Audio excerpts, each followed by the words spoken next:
ಸಾವಿನ ಮೊದಲು ಕಂಡುಬರುವ 25 ಸೂಚನೆಗಳು. ಗರುಡ ಪುರಾಣದ ಪ್ರಕಾರ. ನಮಸ್ಕಾರ ಸ್ನೇಹಿತರೆ, ಶಿವಲೋಕ ಚಾನಲ್ಗೆ ಸ್ವಾಗತ. ಈ ಭೂಮಿಯಲ್ಲಿ ಜನಿಸಿದ ಪ್ರತಿಯೊಬ್ಬರೂ ಒಂದು ದಿನ ಮರಣವನ್ನು ಎದುರಿಸಲೇಬೇಕು. ಆದರೆ ಮರಣ ಬರುವ ಮೊದಲು ಕೆಲವು ಸೂಚನೆಗಳು ಸಿಗುತ್ತವೆಯೇ? ಗರುಡ ಪುರಾಣದಲ್ಲಿ ಈ ಬಗ್ಗೆ ಏನಾದರೂ ಉಲ್ಲೇಖವಿದೆಯೇ? ಪುರಾಣಗಳಲ್ಲಿ ಕೆಲವು ಲಕ್ಷಣಗಳು ಮತ್ತು ಸೂಚನೆಗಳ ಬಗ್ಗೆ ಉಲ್ಲೇಖಗಳಿವೆ ಎಂದು ನಂಬಲಾಗುತ್ತದೆ. ಗಮನಿಸಿ, ಇವು ಧಾರ್ಮಿಕ ಮತ್ತು ಪೌರಾಣಿಕ ನಂಬಿಕೆಗಳಾಗಿದ್ದು ವೈಜ್ಞಾನಿಕವಾಗಿ ಸಾಬೀತಾದ ವಿಷಯಗಳಲ್ಲ.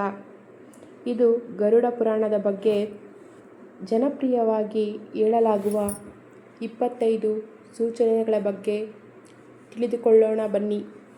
ಮೊದಲನೆಯದಾಗಿ, ತನ್ನ ನೆರಳು ವಿಚಿತ್ರವಾಗಿ ಕಾಣುವುದು. ಗರುಡ ಪುರಾಣದ ಕೆಲವು ವ್ಯಾಖ್ಯಾನಗಳ ಪ್ರಕಾರ ನೆರಳಿನಲ್ಲಿ ಅಸಾಮಾನ್ಯತೆ ಕಾಣುವುದು ಒಂದು ಸೂಚನೆ ಎಂದು ನಂಬಲಾಗಿದೆ. ಎರಡನೇದಾಗಿ, ಸೂರ್ಯ ಅಥವಾ ಚಂದ್ರನ ಬೆಳಕು ಮಂದವಾಗಿ ಕಾಣುವುದು. ಹಿಂದೆ ಸ್ಪಷ್ಟವಾಗಿ ಕಾಣುತ್ತಿದ್ದ ಬೆಳಕು ಇದ್ದಕ್ಕಿದ್ದಂತೆ ಮಂದವಾಗಿ ಕಾಣುವುದು. ಮೂರನೇದಾಗಿ, ಕಾರಣವಿಲ್ಲದೆ ಭಯ ಉಂಟಾಗುವುದು. ಮನಸ್ಸಿನಲ್ಲಿ ನಿರಂತರ ಆತಂಕ ಮತ್ತು ಭಯ ಹೆಚ್ಚಾಗುವುದು. ನಾಲ್ಕನೇದಾಗಿ, ದೇವರ ಮೇಲಿನ ಆಸಕ್ತಿ ಹೆಚ್ಚಾಗುವುದು.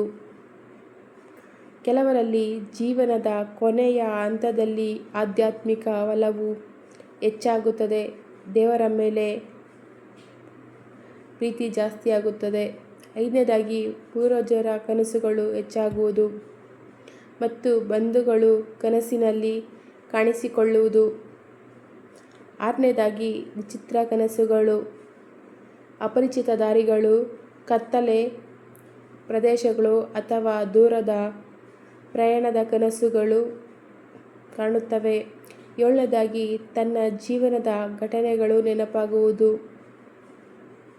ಬಾಲ್ಯದಿಂದ ಇಂದಿನವರೆಗೆ ಘಟನೆಗಳು ಪದೇ ಪದೇ ನೆನಪಾಗುವುದು. ಕಷ್ಟ, ಸುಖ, ನೋವು, ನಲಿವು ಎಲ್ಲನೂ.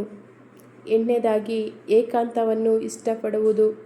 ಜನರೊಂದಿಗೆ ಮಾತನಾಡುವ ಆಸಕ್ತಿ ಕಡಿಮೆಯಾಗುವುದು. ಒಬ್ಬಂಟಿಯಾಗಿರುವುದಕ್ಕೆ ಇಷ್ಟಪಡುವುದು. ಒಂಬತ್ತನೇದಾಗಿ, ಭೌತಿಕ ವಸ್ತುಗಳ ಮೇಲೆ ಆಸಕ್ತಿ ಕಡಿಮೆಯಾಗುವುದು. ಹಣ, ಆಸ್ತಿ, ಐಷಾರಾಮಿ ಜೀವನದ ಬಗ್ಗೆ ಆಸಕ್ತಿ ಕಡಿಮೆಯಾಗುವುದು. ಹತ್ತನೇದು, ದೇಹದಲ್ಲಿ ಅಸಾಮಾನ್ಯ ದುರ್ಬಲತೆ, ಯಾವುದೇ ಕಾರಣವಿಲ್ಲದೆ ಶಕ್ತಿ ಕುಂದಿದಂತೆ ಅನುಭವಿಸುವುದು. ಹನ್ನೊಂದನೇದಾಗಿ, ಕಣ್ಣುಗಳ ತೇಜಸ್ಸು ಕಡಿಮೆಯಾಗುವುದು. ಕಣ್ಣಿನ ನೋಟ ಕಡಿಮೆಯಾಗುವುದು. ಮುಖದ ಕಾಂತಿ ಕಳೆಗುಂದುವುದು ಮತ್ತು ಕಣ್ಣುಗಳ ಹೊಳಪು ಕಡಿಮೆಯಾಗುವುದು. ಹನ್ನೆರಡನೇದಾಗಿ, ಧ್ವನಿಯಲ್ಲಿ ಬದಲಾವಣೆ, ಮಾತನಾಡುವ ಶೈಲಿ ಅಥವಾ ಧ್ವನಿಯಲ್ಲಿ ಬದಲಾವಣೆ ಕಾಣಿಸಿಕೊಳ್ಳುವುದು. 13ನೇದಾಗಿ, ಹತ್ತಿರದವರನ್ನು ನೆನಪಿಸಿಕೊಳ್ಳುವುದು. ದೂರದಲ್ಲಿರುವ ಸಂಬಂಧಿಕರನ್ನು ನೋಡಬೇಕೆಂಬ ಆಸೆ ಹೆಚ್ಚಾಗುವುದು. ಸಂಬಂಧಗಳ ಬೆಲೆ ಗೊತ್ತಾಗುವುದು. 14ನೇದಾಗಿ, ಕ್ಷಮೆ ಕೇಳುವ ಮನಸ್ಸು, ತಪ್ಪು ಮಾಡಿದವರ ಬಳಿ ಕ್ಷಮೆ ಕೇಳಬೇಕು ಎಂದು ಅನಿಸುವುದು. 15ನೇದಾಗಿ, ಹಳೆಯ ದ್ವೇಷಗಳನ್ನು ಬಿಡುವುದು. ಮನಸ್ಸಿನಲ್ಲಿ ಕ್ಷಮೆಯ ಭಾವನೆ ಮೂಡುವುದು. 16ನೇದಾಗಿ, ಧಾರ್ಮಿಕ ಮಾತುಗಳನ್ನು ಹೆಚ್ಚು ಕೇಳಲು ಇಷ್ಟಪಡುವುದು. ಪುರಾಣ, ಭಜನೆ ಮತ್ತು ದೇವರ ಕಥೆಗಳ ಕಡೆ ಒಲವು ಹೆಚ್ಚಾಗುವುದು. 17ನೇದಾಗಿ, ಅನಿರೀಕ್ಷಿತ ಅಶಾಂತಿ, ಕೆಲವರಲ್ಲಿ ವಿಚಿತ್ರವಾದ ಶಾಂತ ಮನಸ್ಥಿತಿ ಕಾಣಿಸಿಕೊಳ್ಳುತ್ತದೆ ಎಂದು ಹೇಳಲಾಗುತ್ತದೆ. 18ನೇದಾಗಿ, ಪ್ರಕೃತಿಯ ಕಡೆ ಆಕರ್ಷಣೆ, ಆಕಾಶ, ಭೂಮಿ, ಮರಗಳು ಮತ್ತು ಸೂರ್ಯಾಸ್ತವನ್ನು ಹೆಚ್ಚು ಗಮನಿಸುವುದು. ಗಿಡಮರಗಳನ್ನು ನೋಡುವುದು.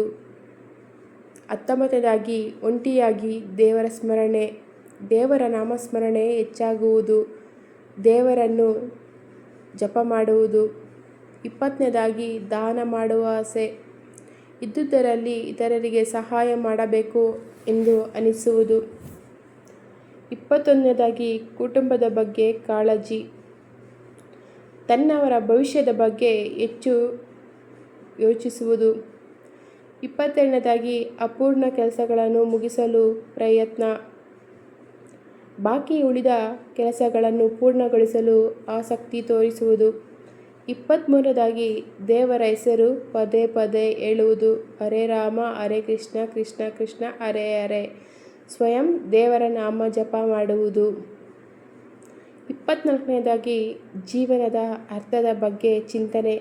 ನಾನು ಯಾಕೆ ಹುಟ್ಟಿದೆ ಎಂಬ ಪ್ರಶ್ನೆಗಳು ಮನಸ್ಸಿಗೆ ಬರುವುದು.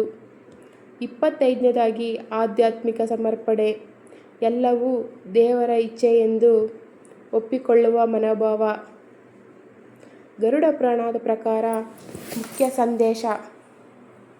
ಸ್ನೇಹಿತರೆ, ಗರುಡ ಪುರಾಣವು ಮರಣದ ಬಗ್ಗೆ ಭಯ ಹುಟ್ಟಿಸುವುದಿಲ್ಲ.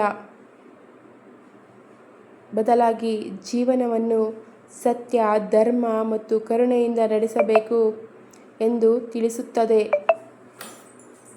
ಮರಣ ಯಾವಾಗ ಬರುತ್ತದೆ ಎಂಬುದನ್ನು ಯಾರೂ ಖಚಿತವಾಗಿ ಹೇಳಲು ಸಾಧ್ಯವಿಲ್ಲ.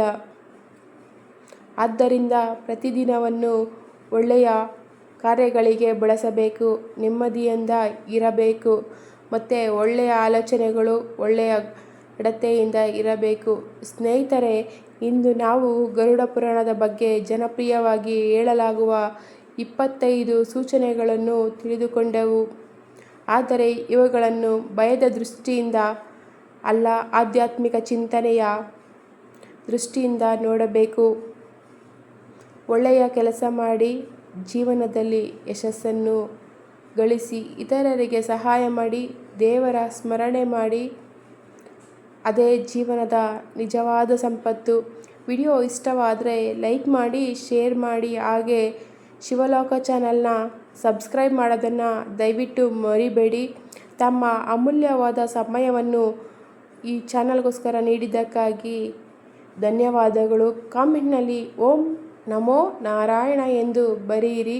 ಹರ ಹರ ಮಹಾದೇವ.